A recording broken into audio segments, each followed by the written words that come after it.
Okay, when you get off the boat, you see the sign, you're going to make yourself a left. Right in the background over there where the tree line is, that's where all 8 campsites are. There was no video when I went that showed the campsites, so I'm just kind of put this together. So it's not going to be the best, but it'll be informative. Right there is the day tripper area where you get off the boat and you're there for a day trip. You're going to eat your lunch there. There's a couple ones on the other side as well, which I'll show you. There's some to the left. Also, where the left is, where those palm trees are, that is the overflow campsite. You can just set up there if you want. I saw people do it. You get a view of the water. It's really nice, but you're fully exposed to the sunlight. This kiosk right here next to this palm tree is where you pay. You're going to walk up to it, and after you get your campsite, you're going to go into that box right there, and they have pens and envelopes. So you grab them, you fill out your stuff, you put $15 per night in there, and you slide it right in there. I always recommend staying 3 nights. Staying 1 night kind of is stressful because you go there, you unpack, and then you got to get up in the morning and repack, and you don't really get to spend a day here.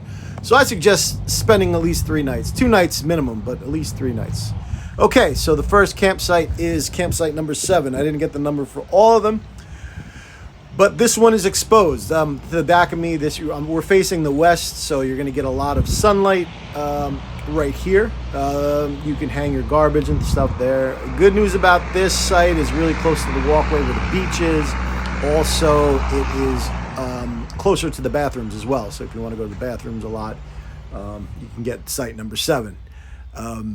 This site that I just discovered, which I already set up my camp, I would have taken this spot where all these trees are down. It's like a little rectangle, and it's a site. I'm going to show you in a little bit right here. You see that you get a table, you get your grill right there, but everything is fully covered. It's the most private spot you can get. So if you see that spot and you want privacy, that's a good spot. No matter what, you're next to everybody, but that's the most private of the spots. This spot coming up right here is the first spot I ever taken. Right here. Also really close to the bathrooms. You can see the bathroom to the left real quick right there. That little ramp is for the bathroom. This is campsite number 8. Really great. Closest to the beach on the south side, on the southeast side. Again, it's wide open, cool. I'm going to show you, we're going to walk to our campsite. It's already set up, so to have an idea of the size, we have a 6-person tent.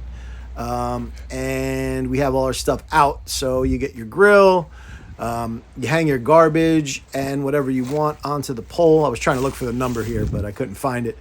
But this site's really good as far as shade is concerned. You are dead smack in the middle of all the campsites, so you really don't have that much privacy, but you have a really decent amount of shade, but you can also get sun. It's a good mix. It's a good 50-50. At night when you want to see the stars, you can still see stars.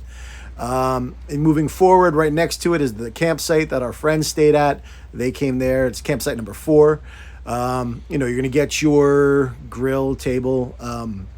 Unfortunately, this grill is broken, so hopefully they fix it by the time you visit. And these 2 sites right here, I think 2 or 3 sites, I forgot what they are, but they are site number 2 and 1, and I think 3 are all next to the fort. So if you want a view of the fort, it's really cool. You wake up and you see the fort. These are the 3 sites there. But that's all 8 of the campsites. If you have any questions, put it in the comments. There's the Yankee Freedom coming in. Those are actually our friends coming in.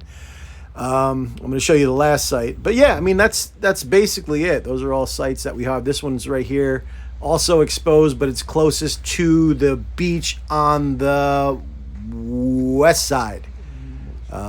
But also there's fort, and you're widely exposed to the sunlight. But it's also just great if you want the fort. So leave a comment if you have any questions, and enjoy.